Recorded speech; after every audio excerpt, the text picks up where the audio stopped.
മലപ്പുറം ജില്ലാ ഭരണകൂടവും ജില്ലാ വനിതാ ശിശുവികസന വകുപ്പും അസാപ്പിന്റെയും സഹകരണത്തോടെ സംഘടിപ്പിച്ച നൈപുണ്യ വികസന പരിശീലനത്തിന്റെ സർട്ടിഫിക്കറ്റ് വിതരണം ചെയ്തു. നിലമ്പൂർ നഗരസഭാ ഹാളിൽ നടന്ന ചടങ്ങിൽ ജില്ലാ വനിതാ ശിശുവികസന വകുപ്പ് ഓഫീസർ KV ആശമോൾ സർട്ടിഫിക്കറ്റുകൾ വിതരണം ചെയ്തു. വനിതാ ശിശുവികസന വകുപ്പും ജില്ലാ ഭരണകൂടവും മലപ്പുറം ജില്ലയിലെ സ്കൂൾ ഡ്രോപ്പ് ഔട്ട് ആയിട്ടുള്ള പെൺകുട്ടികൾക്ക് വേണ്ടി ബേട്ടി ബച്ചാവോ ബേട്ടി പഠാവോ പദ്ധതി പ്രകാരം നടപ്പിലാക്കിയ സ്കിൽ ട്രെയിനിങ്ങിന്റെ പൂർത്തീകരണം ആണ് ഇന്നിവിടെ നടന്നത്. നമ്മളുടെ ജില്ലയിലെ വിദ്യാഭ്യാസ വകുപ്പിൽ നിന്നും ഹയർ സെക്കൻഡറി വകുപ്പിൽ നിന്നും ലഭിച്ച, അതുപോലെ തന്നെ ST ഡിപ്പാർട്ട്മെന്റിൽ നിന്നും ലഭിച്ച ഡ്രോപ്പ് ഔട്ട് കുട്ടികളുടെ വിശദാംശങ്ങൾ വെച്ചുകൊണ്ട് അവരെ കഴിയുന്നത്ര കുട്ടികളെ നമ്മൾ സ്കൂളിലേക്ക് കൊണ്ടാക്കാൻ ശ്രമിച്ചു.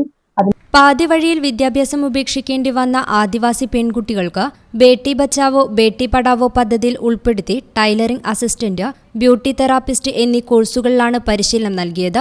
നിലമ്പൂർ ആദിവാസി മേഖലയിൽ നിന്നും തിരഞ്ഞെടുത്ത 33 പെൺകുട്ടികൾക്കാണ് ആദ്യഘട്ടത്തിൽ പരിശീലനം നൽകിയത്. News bureau, Malappuram. നിങ്ങളുടെ വിവാഹാഘോഷങ്ങളെ ബജറ്റിലൊതുക്കാൻ ചാസിയ സിൽക്സ് നിങ്ങൾക്കായി ഒരുക്കിയിരിക്കുന്നു മംഗൾ വെഡിംഗ് ഫെസ്റ്റ്. ഇനി ചാസിയിൽ നിന്നും പർച്ചേസ് ചെയ്യാം മനസ്സിനിണങ്ങും വിലയിൽ തന്നെ. പട്ടുപോലെ പവിത്രമായ ഹൃദയബന്ധം. ചാസിയ സിൽക്സ്, വളാഞ്ചേരി.